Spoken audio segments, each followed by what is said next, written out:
Welcome to Fat Chicks on Top. This podcast contains frank discussions about the body, sexuality, and occasionally uses swear words, which may not be appropriate for people under the age of 18. This podcast also uses facts, statistics, and mathematics, which may not be appropriate for liberal arts majors. And this podcast relies on science and reality, which may not be appropriate for evangelicals.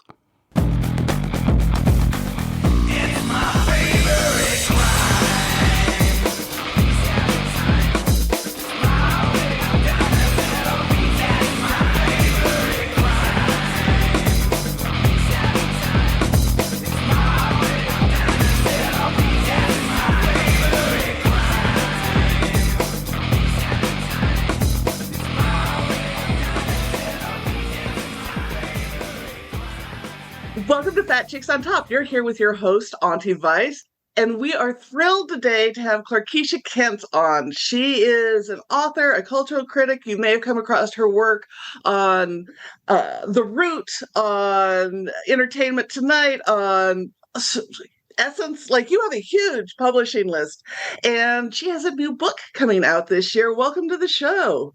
Thank you. Thank you for having me. It's so good to have you. So, for our readers who may be less familiar with your work, why don't you give a little overview of what you've been doing for the last several years? Oh, great question. Okay, so definitely being like a chaos agent on Twitter. That was probably my favorite pastime in the last couple of years, which is why I'm very annoyed about the rat taking over the Bird app. But, all good things have to, all good things have to come to an end. Besides that, you're right. I have written for Essence, The Root, Entertainment Weekly, Galdem, Paper Magazine. Like, if you've come across it in print or online, I've probably written for the publication. It's like a 50-50 chance. And then besides that, I was working on a handful of stories, and then my agent slid into my DMs, Claire Draper, everyone, slid into my DMs in about, I think it was like 2018, 2019. And they recommended that, before I get to my other nice stories, right, including my Western that I got planned, I should, try my hand at a memoir first. And I was like, okay. So that's how we got here, essentially. So I'm super excited for everyone to be introduced to my memoir, Fat Off, Fat On, a Big Bitch Manifesto. And, March can't get here fast enough. And I love a Big Bitch Manifesto. Like, we've needed these out in the world. So when you were approaching putting your manifesto together, what was the root of that manifesto? Definitely trying to make sure that the central thing is like, not just explaining fat phobia, because, we're not walking dictionaries or encyclopedias on fat phobia, right? But just being like, hey, this is a concept, this is fat phobia, but it's beyond what you're thinking, right? People say fat phobia, and it's just like, I think the first thing that probably comes into their minds is like, oh, just people making fun of you for being fat. The names, like, basically what is happening with Lizzo right now, if we're being honest, but it like goes beyond that. Like, there's the medical industry, there's colorism within families, right? There's the church and how the church and religion exacerbates everything, right? There's the education system. So much of fat phobia is not just name calling. It's systemic. There are several different entities and institutions that draw power from enforcing fat phobia, but particularly racialized fat phobia, which gets left out of the conversation a lot. So that's what I was thinking when I put everything together. And then because I had that like central point, I was like, okay, now I can like add some like juicy bits on top of it, to kind of properly give it some window dressing so people can like find an easy way or easy entry point into that story, and then into those points that I'm making underneath the stories. There's so much there to break down, because as you point out, it's incredibly complicated. And as you add, not just being fat, but a dark-skinned, queer person who's struggled with mental illness, like, it's exhausting just thinking of all the strands you have to break down. So let's just start with one of the more painful things, but it comes up a lot for our guest is how is it played out in the healthcare in setting for you?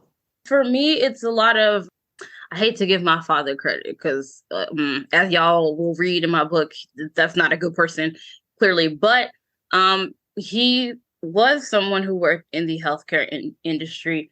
And he told me, to my face, he's like, listen, you are Black, you are fat. They're going to use every excuse in the book not to treat you, or if they have to treat you, not to treat you well.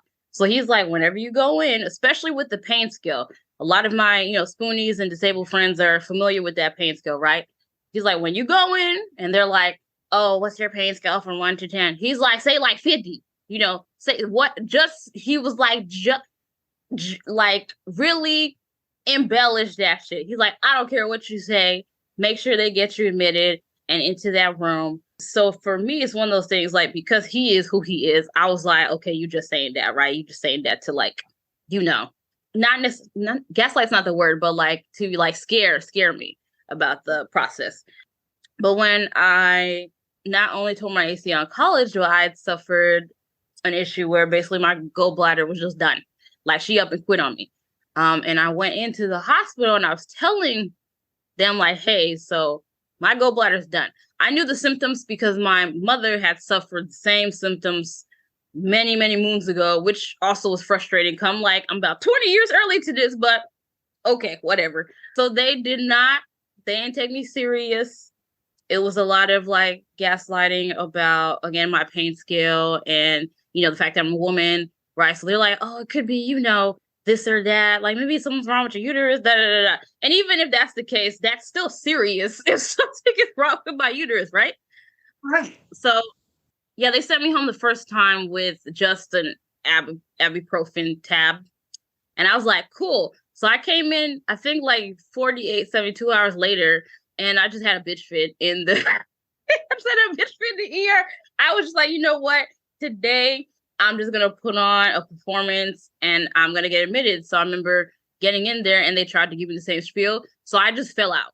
Like, I fell out like I was in church. It just started this whole thing where I was just like, oh my God, I'm in such pain. Like, and it's ridiculous that I had to do that. But it's just like they will literally use any excuse to not treat you at all or as a human being, period. So that's my experience with being, fat and Black, especially in a hospital. I think the other thing would be, just random doctors making their comments about BMI and weight or whatever. But I never put too much into that after a certain age because I'm like, I am Black. Like, y'all are basing that off of some pretty racist statistics. So I'm opting out. So yeah, that'd be my experience, like, medically.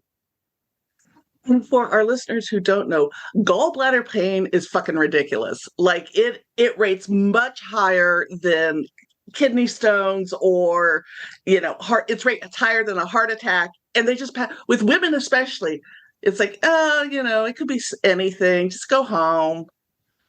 With the ibuprofen I'm like, okay, you could at least give me like 2, maybe like 1.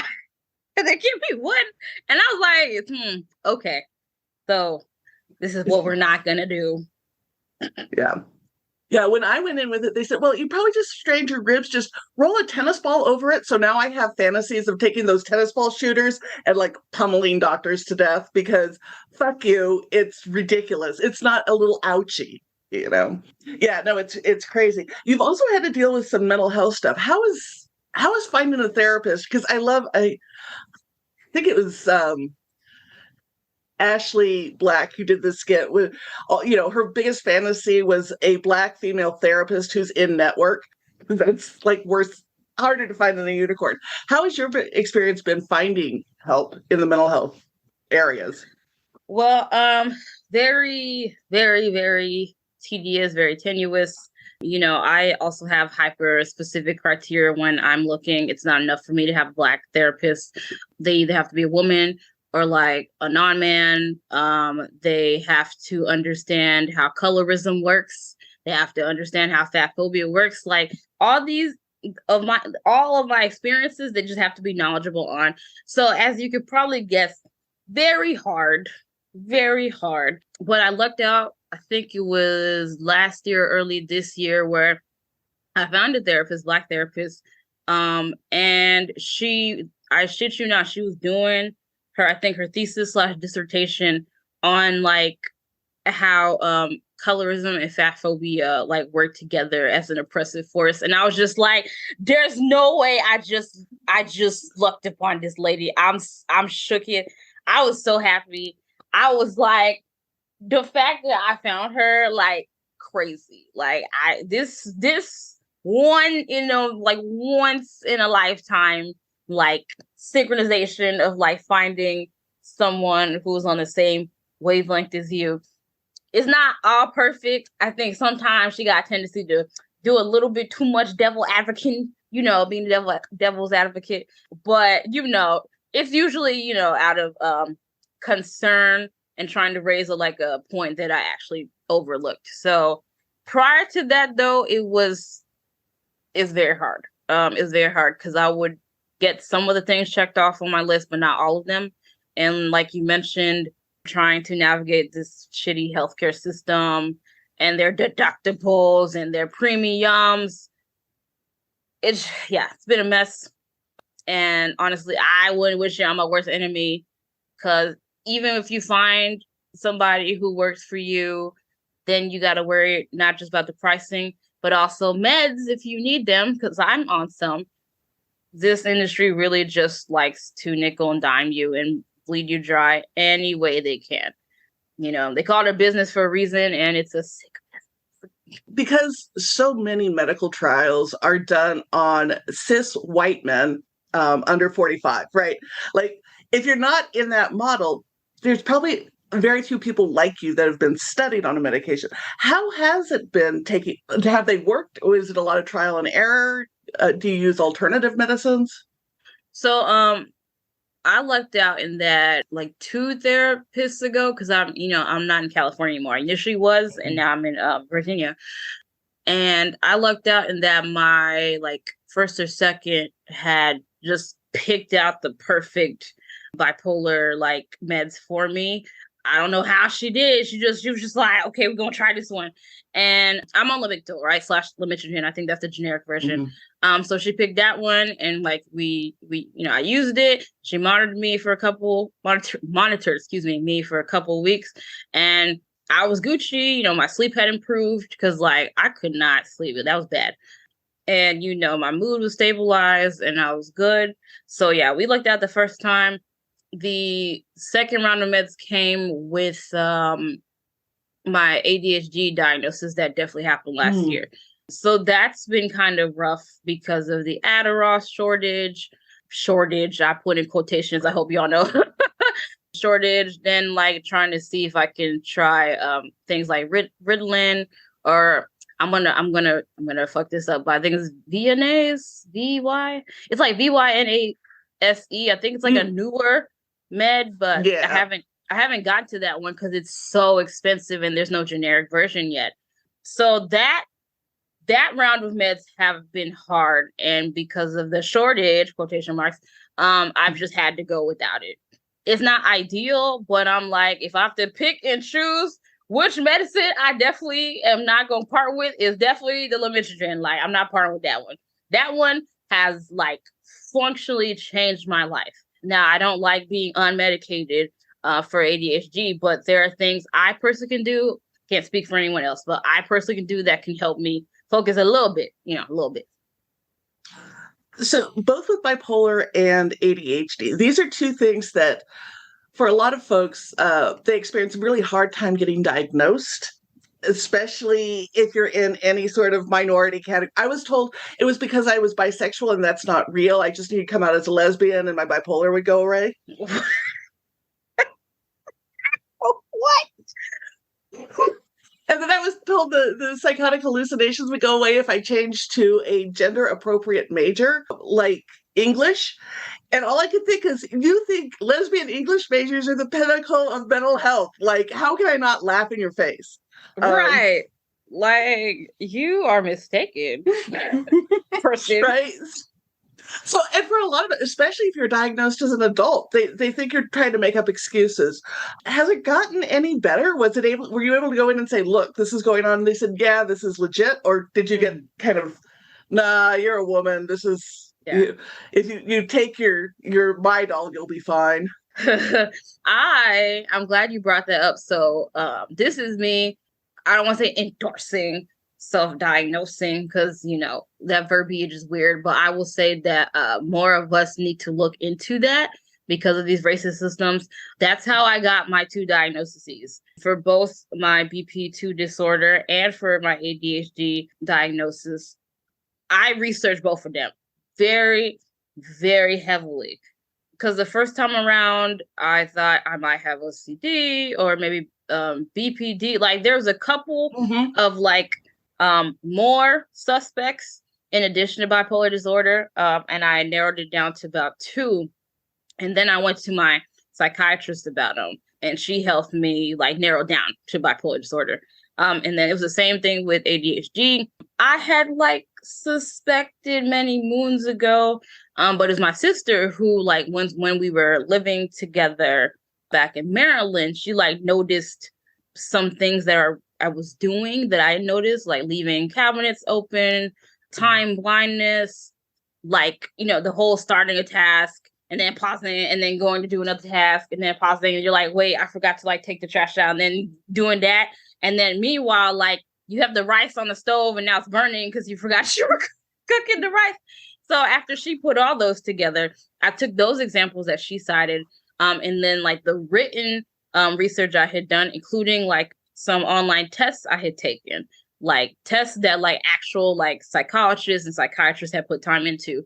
And then, I went to my, again, psychiatrist, like, here's the evidence. I just need you to sign off on this. And she's like, wow, you did your homework. I'm like, yeah, because I don't really have time to go back and forth with people. I've already lost enough time. Like, I'm almost 30. I have had enough time not knowing what's going on up here. So that's always my thing. Now, do I think that people like me or you should have to like go through pages and pages and pages of research to get a diagnosis? No. But again, we know the type of medical system that we have to deal with. Like, look at what you just told me. Like, because you bisexual, like, you mentally ill, like, what does one have to do with the other? Like, okay, cool.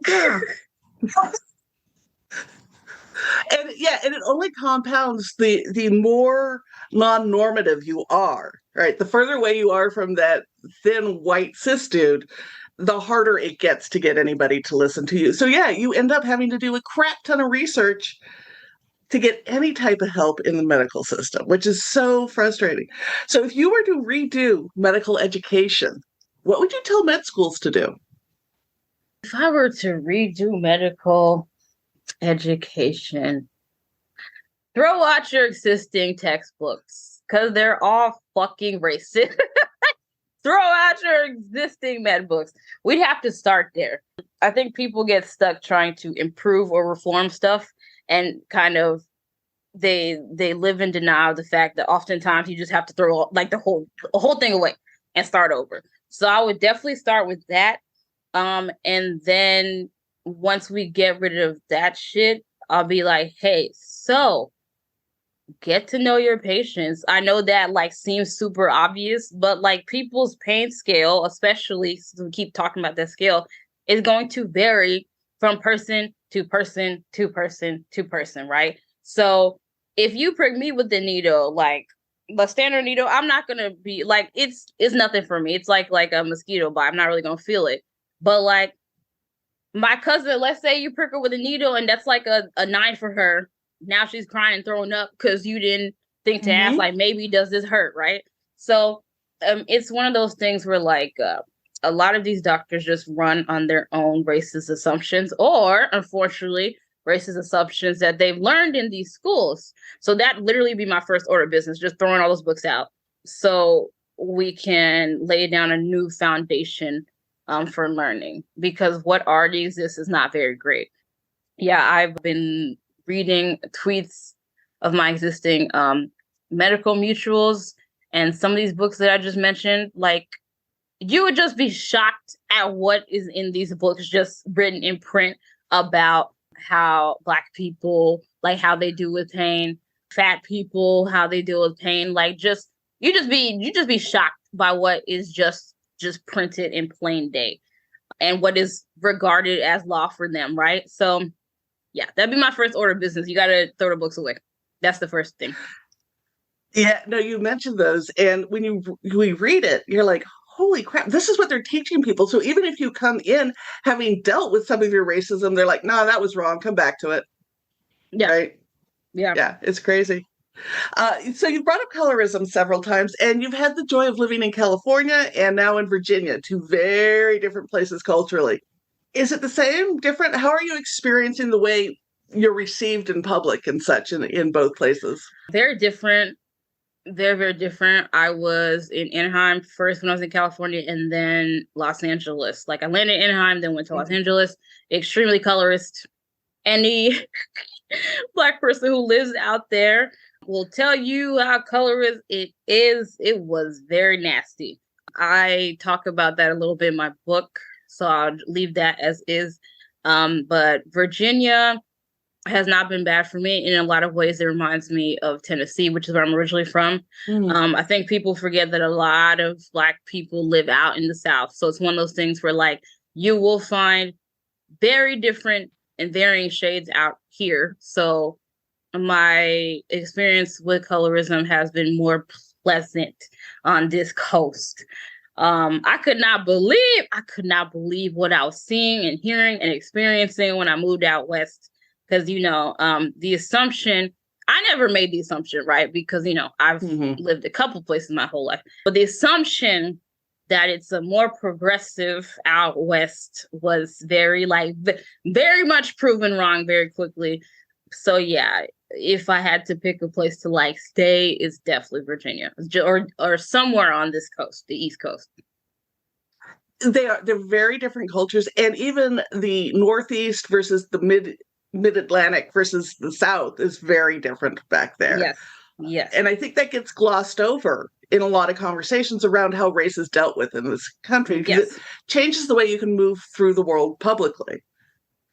Exactly. So we talk a lot of times colorism is limited to a conversation about how it's handled within a single group, like the Black community or the Indian community, something like that. Do you find it even impacts, it's across races and across ethnicities still impact colorism, or is for everybody else, are you just kind of Black? I think it's both. I think when you go to certain places, they will just register you as Black. And then that'll be the end of it.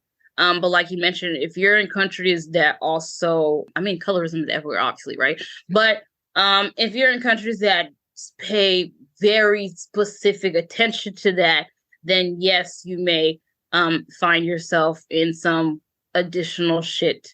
I do think there's kind of what I would say cross shots that are happening with cultures that are highly obsessed with that, I guess, line of oppression is what I would call it. So I try my best to be in solidarity with any other person or culture who has to deal heavily with it, because it is a global issue. It doesn't get as much hardcore attention as it should, because to some, I put in question, quotations, to some it's not as obvious because it's not laid as plainly. But I would even disagree with that, because in some places it's a legitimate caste system. It's just America kind of plays smoke and mirrors with colorism. Therefore, because some people are only looking at it through an American perspective, they're taking that American understanding of colorism and trying to apply it globally, which doesn't work. So that's what I would say. So you've done a lot of unpacking around race, around colorism, weight, fat phobia, and this led you to create the Kent scale. So let's start with, how did you start doing all of this unpacking? Because you're raised in a world that puts all of this treats it like it's normal. Yes. So for you, where did that journey begin to unpack all of this? So for the Kent test, I actually, a couple of years ago, I think it was 2019, I started working on a project with Quality for Her. which was started by Blair and Monty. And she had wanted me in particular to tackle some of these issues that we're talking about, and how they particularly affect the film and media industry, which is, that is what I do. I'm very concerned with mass media consumption and how it affects us, right? So she wanted me to do basically like a representation guide, like a whole comprehensive guide to help people, but particularly students, right? Help students have the language to think about the media that they consume critically. I don't ever think you should look at certain things uncritically. Like, I just think that if it's being fed to you through a screen, especially, you should always be critical of it, because everybody has an agenda. You just have to figure out whose agenda you're listening to at the moment, right? With her charging me with that mission, I was like, okay, I came up with some questions. I came up with a very, very expansive list of terminology. Later, I would go on to deal with tropes, right? Which happened recently. But for the test itself, I kept thinking okay, we have the Bechdel test. Mm-hmm. But I was like, I don't think it's really sufficient. It was interesting because the creator of the test even said hey, I just kind of did this as a gag and then it caught on, right? And I understand that. But, people, as the years have gone by, have applied it seriously. So I'm like, okay, if we're applying it seriously, still does not be able to cover as much as it could.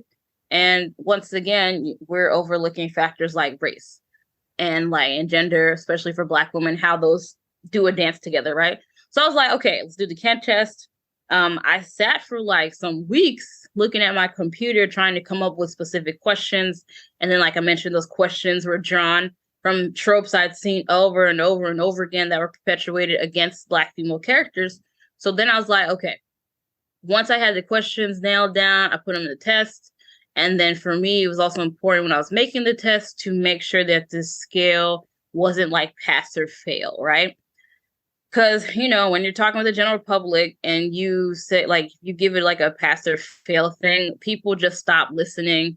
They get really hypersensitive about it. They internalize it. And I'm like, you don't need to do all that. Just do better, right?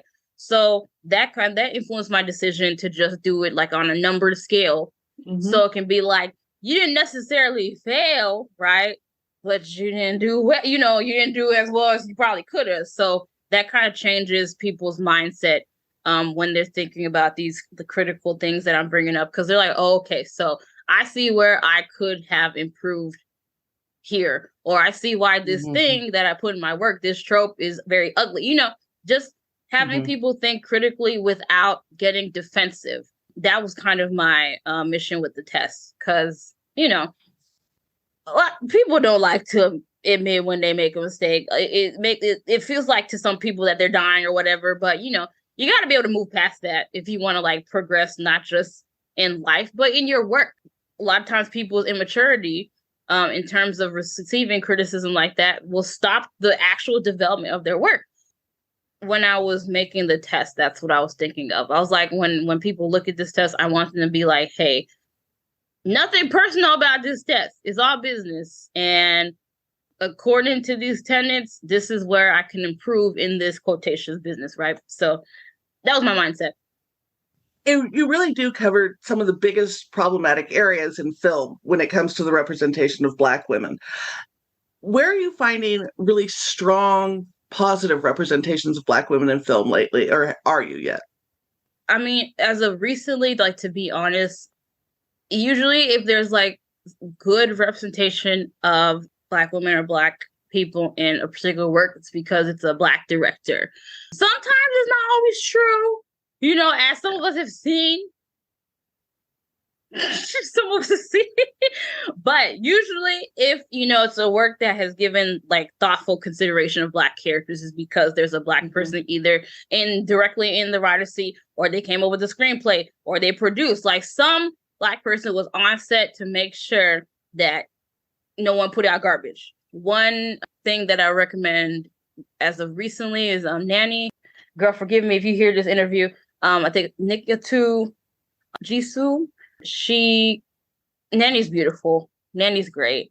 Another thing I would recommend, obviously, is probably anything Ryan Coogler has made ever. I love his work. I am still trying to see Wakanda Forever.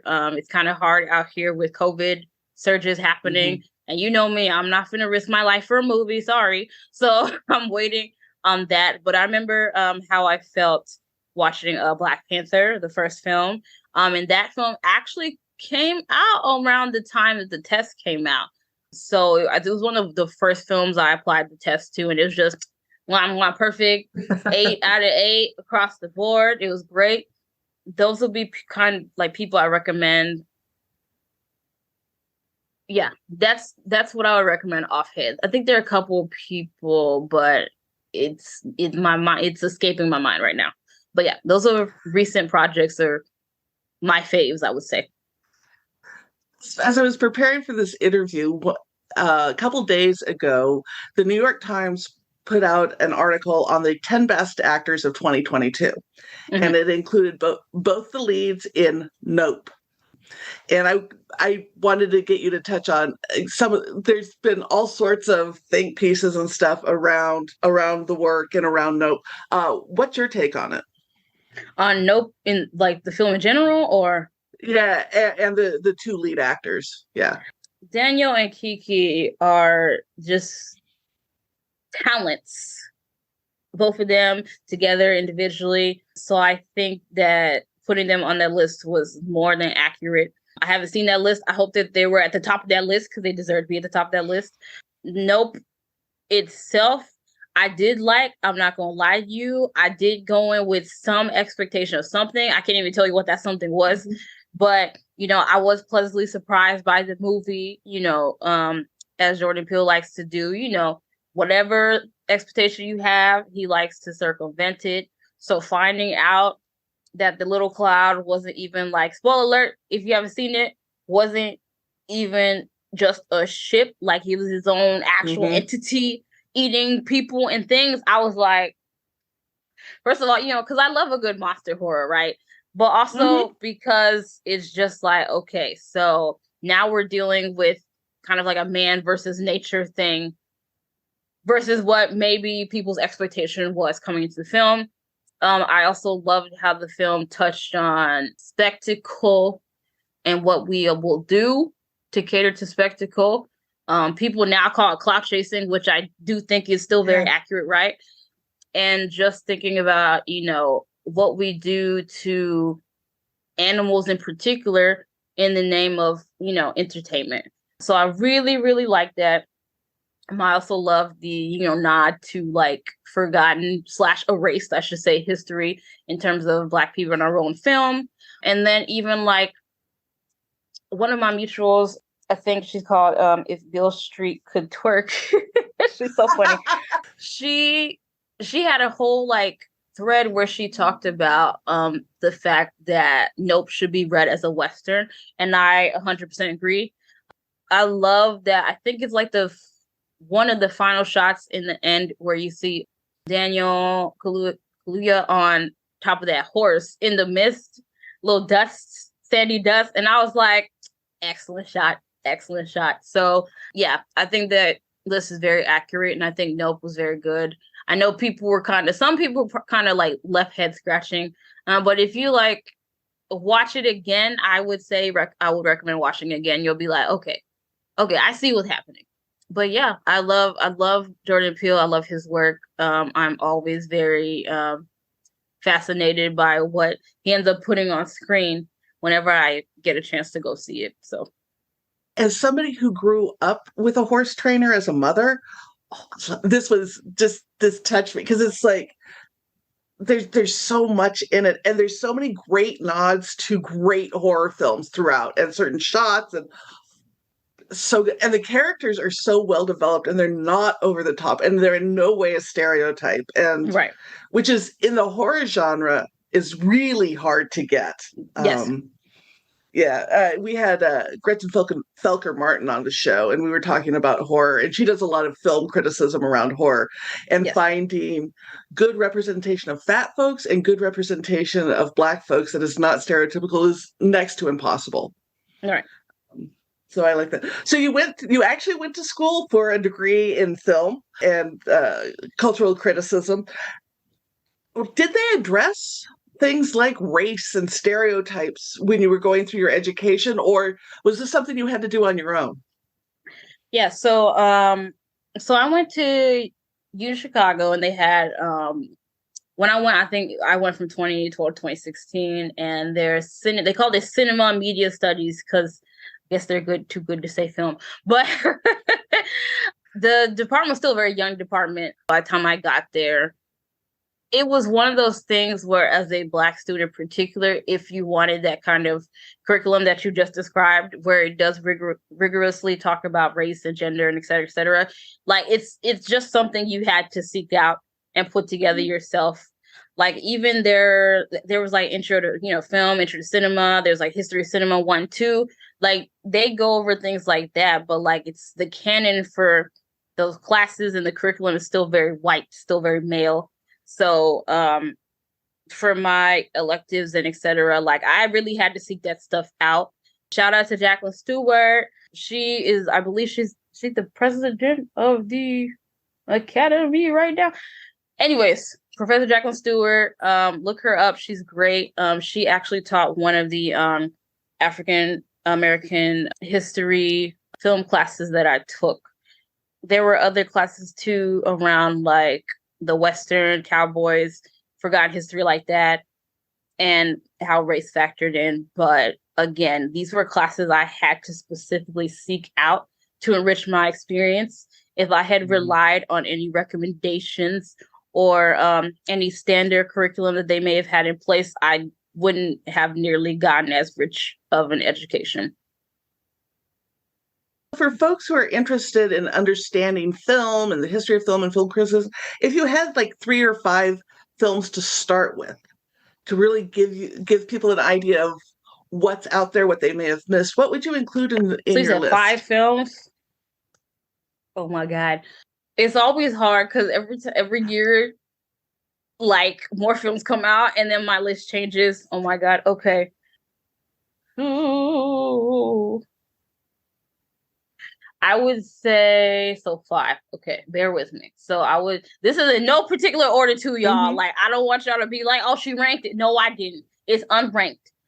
So first of all, I would say The Dark Knight, mainly because I think it was a very interesting way to deconstruct the superhero. We've seen many superhero movies. It was interesting to see someone be like, okay, this is a superhero. Let's kind of break down the mythos of what it means to be that, right? So I loved it for that reason. I'm a nerd, so I was definitely taking notes about what I was seeing. I'm trying to pick a rom-com and I'm blanking. I would say either Just Like Heaven, or what is the other thing? Maybe Pretty Woman. The reason I say that is Julia Roberts, like she's an actress.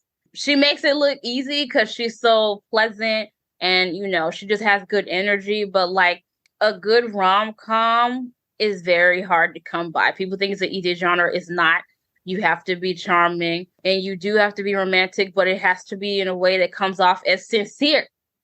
And not a lot of people can do that. I've seen some of these recent rom-coms and I'm like, garbage. Get this off my TV. Like, no. Like, get this off my TV. Not doing it. No. So other than that, let's see. I would say Set It Off. In terms of heist movies, like, oh my God, I'll be boo-hooing every time. But it's such a good heist movie because you get all the stakes of the standard heist movie, but they're also very individualized to each Black woman that you see that joins in on this journey of, robbing banks or whatever. Everybody has their own reason for being here, and they're all legitimate reasons. So we're at 3. True Grit, with Haley Steinfeld, I think it's Matt Damon, and then Jeff Bridges. Once again, I love Westerns. There's so many Westerns I can name here, but I think that was a really good recent one that I feel like would introduce a lot of people to the genre in general. Because some people have a thing about watching old movies. So sometimes I do try to like get a movie that's like recent for them to be like, okay, here's what the genre is like. Do you want to watch more? Okay, if you want to watch more, then yes, you will have to watch quotations old movies, right? Mm-hmm. So that's 4. What's my last one? Let's see. Horror. Let's talk about horror. I like found footage horror, but there's so much other good horror out there. So I know how we all feel about Ed and Lorraine, in that story, but if I did recommend like a horror film or films, for me, it's either going to be The Conjuring, or it would be Blair Witch Project, or it would be something I watched actually very recently. I think it's called The Medium. So I believe I want to say it's a Thai film. Don't quote me. You might have to look that up.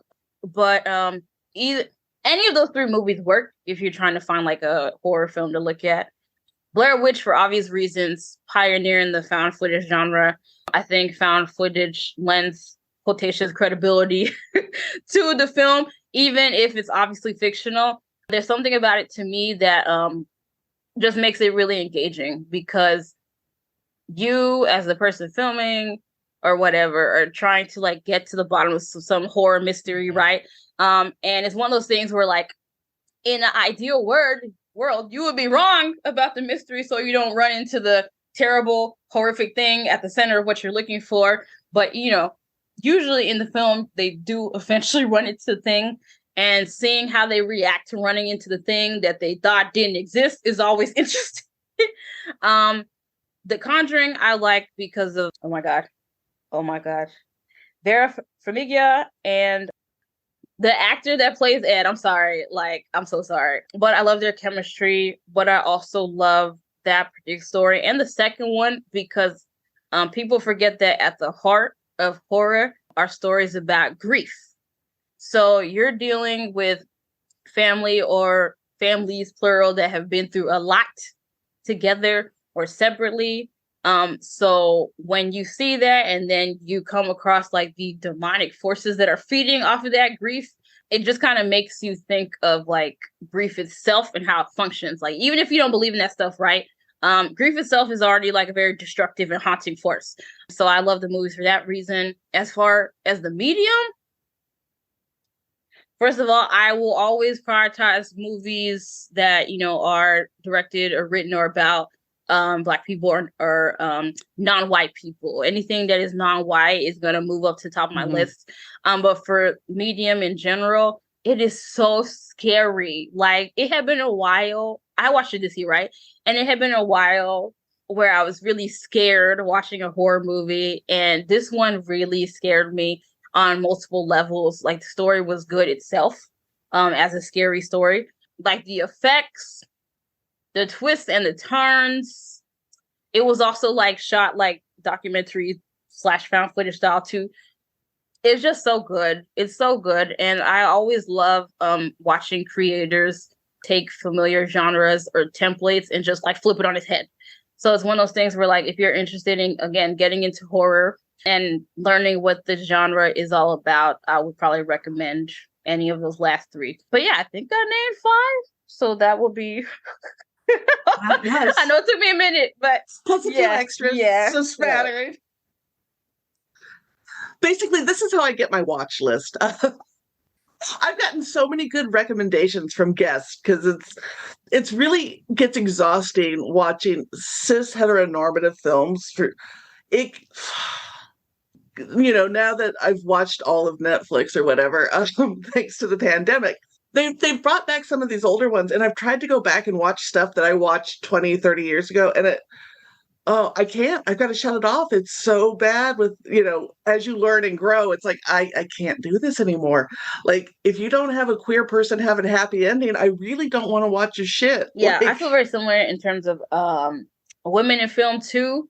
I actually had this conversation with my sister very recently, because we were trying to find good films to watch. And it's one of those things where, like, we had a very bad stretch where, like, trigger warning, we would pick something and, like, it was clear something bad was about to happen to one of the female characters, and we just like turn the shit off. We'd be like, I don't even want to deal with anything being implied. Like, I'm good.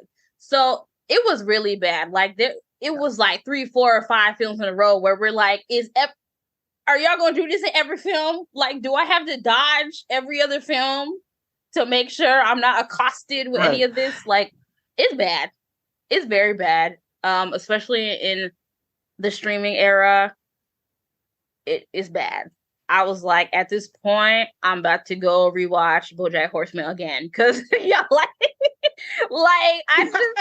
I'm just because I do try to watch new things. I think people forget that. They be like, "Oh, you're gonna watch the same thing again?"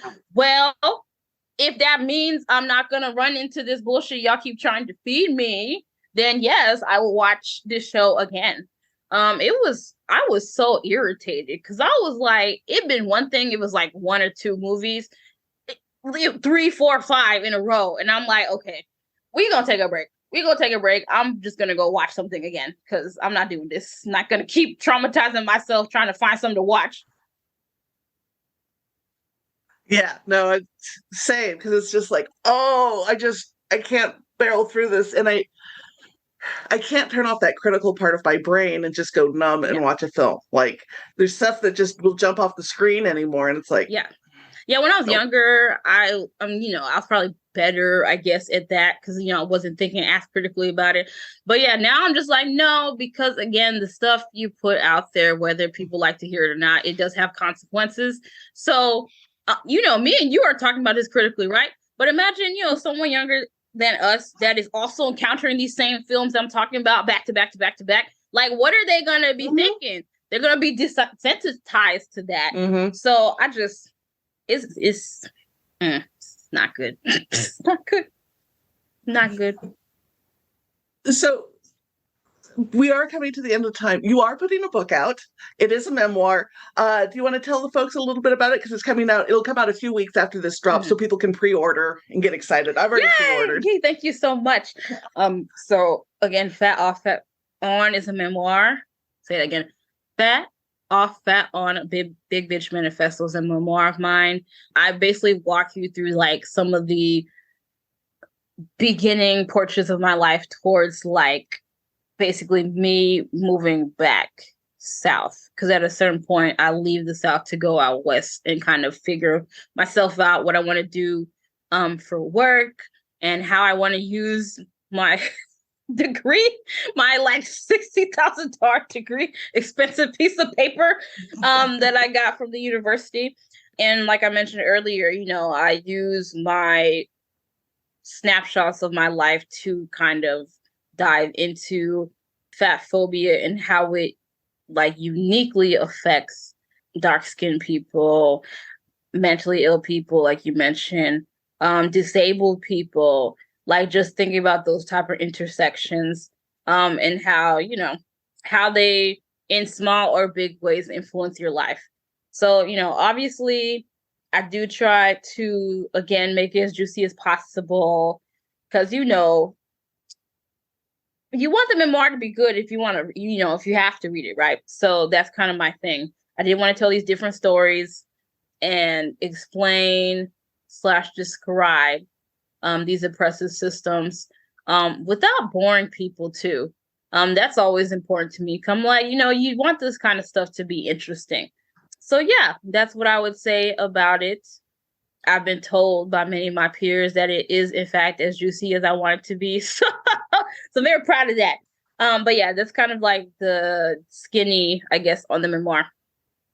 Plug all the things, plug the book, plug the social media, all the good stuff. Okay, so for the book, once again, it's titled Fat Off, Fat On, a Big Bitch Manifesto.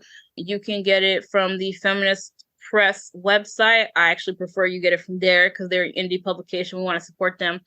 If you must, I get it. Well, if you must, it is also available on Amazon and Barnes & Noble, Bookshop, Books A Million. Basically, anywhere that sells books is very likely it'll be there. If it's not, you can actually request it. Same thing with the library. I think people forget that, libraries also have to order / buy these books so they can be in stock. So if there's a library near you and you want to be able to have it stocked or you want other people to be able to borrow it, make sure you request at the local library. All you need is like my name, the title of the book, and then the ISBN. You can get the 9 coded, I think it's 8 or 9 coded, or you can get the 13 coded one. Either way, that works. As far as socials, so I am trying to transition away from Twitter, but until I can, I am still on Twitter at @iWriteAllDay_. I'm on IG as Clarkisha Kent. I am on Tumblr. Had to go back and brush that one back off at @iWriteAllDay _. I'm on Hive Social as Clarkisha Kent. I was on Mastodon, but we're not gonna bring that up. We're not gonna bring that up. I think that's it. Those are my mains. Oh, I am on TikTok at Clarkisha Kent, but that's private for now. I have to figure out if I'm gonna open the account because TikTok is a very interesting app. I don't really like it, but there are very brilliant minds on that app. So that's what has me torn. I'm like, y'all really smart until you're not. Some of the things I see on the app. But yeah, those are my socials. That's the book. And yeah, I would also like to plug my agent too, Claire Draper. Every so often they do take on new clients. So I want to put them out there. They work for the event agency. They're great agents. I've quite literally gotten all the things I wanted, especially in terms of rights, with them at the helm of my, literary career. So I definitely want to give them props.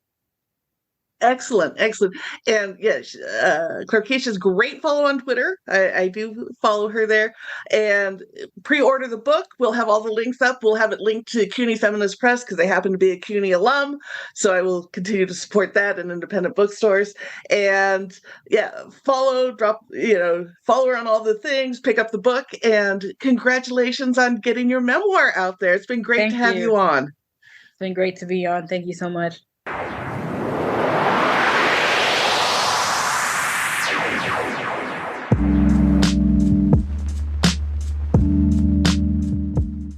And now, a moment of gratitude. What I am grateful for, I will say, is my community, both offline and online.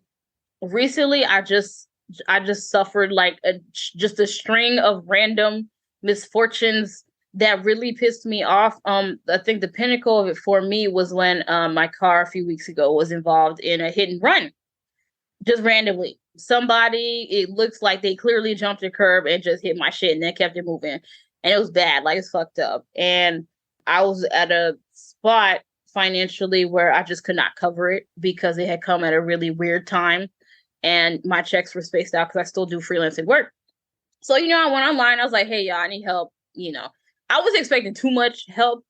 But yeah, like within, I shit you not, like hours, people had put enough money for me to essentially take my car. I didn't have to wait around for like my checks to come to me, right? They gave me enough money to like send my car straight to the body shop where it need to go and get fixed. So I don't take stuff like that lightly because not everyone has that rich a support system.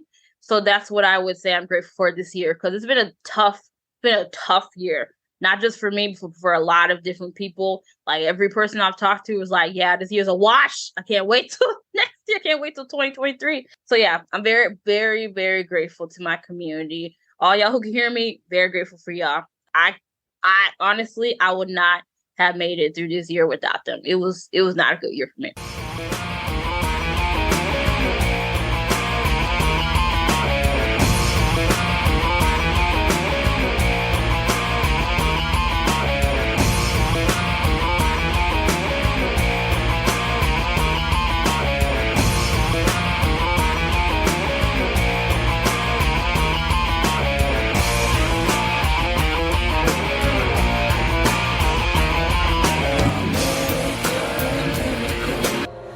Texas of the world.